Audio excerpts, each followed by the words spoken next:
قرب الزنا، زنا کے قریب بھی مت پھٹکو. یہ بڑا اہم مسئلہ ہے اس زمانے میں. یوسف علیہ السلام کے واقعے میں ہم نے پڑھا تھا نا کہ کیسے انہوں نے اپنے آپ کو زنا سے بچایا. آج جو لوگ زنا کرتے ہیں ان میں دو قسم کے لوگ ہیں. ایک تو لبرل سے لوگ جو مذہب سے دور ہیں، وہ کہتے ہیں اس میں خرابی کیا ہے، ہم کسی سے زور زبردستی نہیں کر رہے، جب سامنے والے بھی راضی اور یہ بھی راضی تو کسی کا دل تو نہیں دکھا رہے، اور ہم جو ہے کوئی ایسا بھی نہیں کر رہے کہ کوئی ولد الزنا بچہ پیدا ہو جائے، احتیاطی تدابیر بھی کر رہے ہیں. تو کیا ہے، ایک ڈپریشن ہے، ایک جو ہے نا وہ تھوڑی سی دور ہو جائے گی، سکون مل جائے گا. تو گناہ کو حلال کرنے کے جتنے بھی دلائل دیے جائیں نا، آپ شیطان کو مطمئن کر سکتے ہو، اپنے نفس کو مطمئن کر سکتے ہو، اللہ تعالیٰ کے یہاں یہ دلائل نہیں چلیں گے.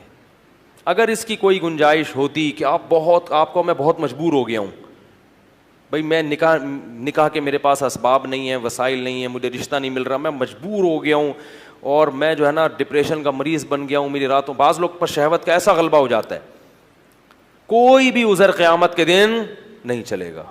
لا یکلف اللہ نفسا الا وسعها. اگر آپ اس قدر مجبور ہوتے تو اللہ پھر زنا کو کسی بعض صورتوں میں حلال کر دیتا، جیسے رمضان کے روزے مسافر اور مریض کے لیے اللہ نے حلال کر دیے کہ بھائی کھا سکتے ہو. اگر کوئی ایسا اللہ نے حلال، آپ کو 99 سال تک بھی رشتہ نہ ملے تو بھی آپ کو زنا کرنے کی اجازت نہیں ہے. نہیں یار نہیں. انہو کان فاحشۃ، اللہ نے فرمایا بہت بڑی بے حیائی ہے. نہ لوگ کہتے ہیں لڑکی بھی راضی ہے، لڑکا بھی راضی ہو تو بھی یہ کس کی نافرمانی ہے؟ اللہ کی. یہ مخلوق کی نافرمانی نہیں ہے، یہ اللہ کا قانون ہے، اس میں آپ کو اجازت نہیں ہے. اور عورت کو بھی اس کی اجازت نہیں ہے، کیونکہ عورت کی اس میں توہین ہے. اللہ چاہتے ہیں کہ عورت کو عزت ملے. اگر کوئی اس سے اپنی خواہش پوری کرنا چاہتا ہے تو اس کی بھاری قیمت دے. وہ بھاری قیمت کیا ہے؟ بیوی بنا کے لائے گھر میں. یہ بہت بڑی قیمت ہے، کیونکہ بیوی بنا کے لانا کیا ہے، کیا مطلب ہوتا ہے پتہ ہے بیوی کا؟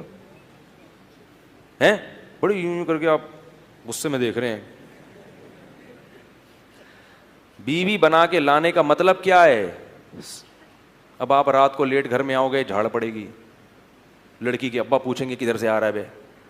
گھر میں جانا چھوڑ دو گے تو خاندان کا جرگہ بیٹھے گا، یار مسئلہ خراب ہو رہا ہے، شکایتیں آئیں گی، فون آئیں گے، ادھر ادھر لڑائی ہوں گے، جھگڑے ہوں گے، توڑ پھوڑ ہو گے. برتنوں آج میرے سر پہ برستے کیوں ہو؟ میں نے دھو کے تمہیں کتنا سجا رکھا ہے.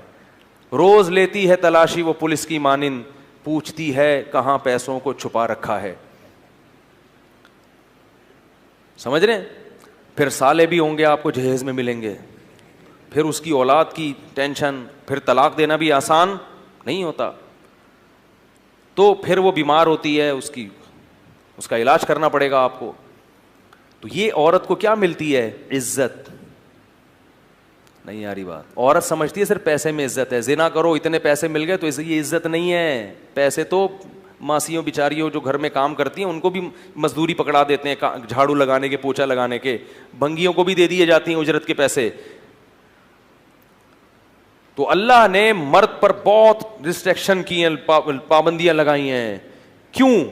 اب اگر کوئی شخص یہ بقراتی پیش کرے کہ عورت خود جب راضی ہے اپنے حق کو چھوڑنے پر، وہ کہہ رہی ہے نکاح نہیں کرتے تو بھی میرے لیے میں تمہیں اجازت دیتی ہوں. بات یہ ہے کہ عورت کو اس حق سے دستبردار ہونے کی اللہ نے اجازت نہیں دی، کیونکہ وہ اللہ کی بندی پہلے ہے اور کسی کی بیٹی اور بہن بعد میں ہے. وہ اس کی میں ایک مثال دیتا ہوں. دیکھو آرمی کے جو آفیسرز ہوتے ہیں نا، ان کو جب رینٹ ملتا ہے گھر کا تو ان کو اجازت نہیں ہوتی کسی غریب یا کچے علاقے میں وہ گھر لے کے رہنا شروع کر دیں. نہیں یاری بات میرا خیال ہے.